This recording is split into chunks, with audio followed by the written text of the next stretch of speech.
Hi everybody. Today I want to talk about the issue of state terrorism.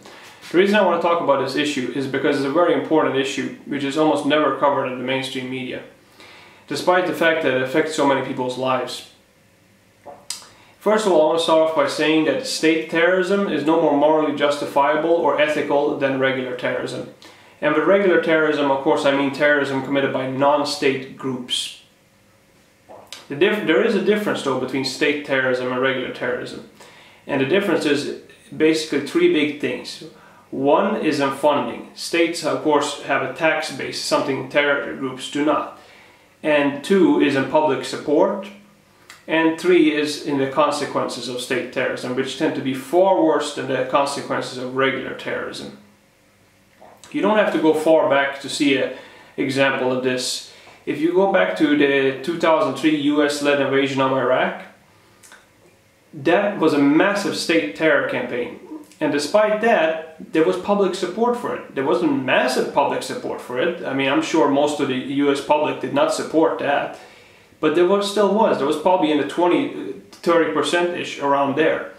I can't tell you the exact percentage because I don't know, but I can guarantee you it was in the double digits. That's something you would never see for terror acts committed by a terror group. But when it comes to state terrorism, you see this all too often. For example, the 2003 invasion, as I just mentioned, or Libya. There was some public support for the Libya airstrikes that went on in 2011. Or more recently, if you go to what's been going on in Gaza in the last couple of weeks, there's plenty of people in, for example, Israel, that support that state terror campaign that's been going on. And the issue is that people need to stop differentiating between state terrorism and regular terrorism.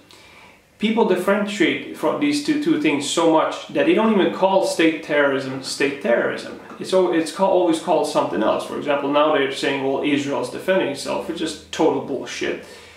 Or the US-led invasion of Iraq was a preemptive strike. Or in Libya it was a humanitarian intervention, which is just Orwellian nonsense. But there's no difference in principle. State terrorism is the same as regular terrorism. Just because it's more well-funded and official does not make it any more right.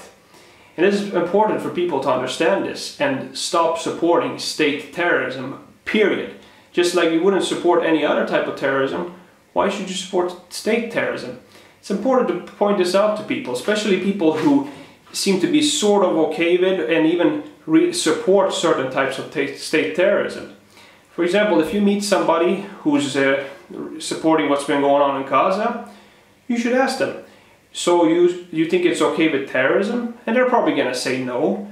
Well, then you say, well, you just said you're okay with that, and that's terrorism. And they're going to say, no, well, that's Israel defending itself. You just point out that no, it's not.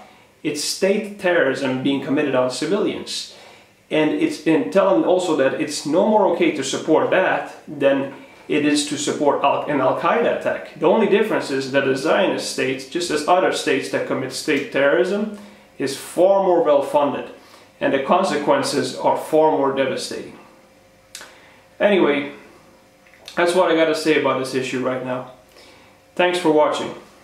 Thanks everybody.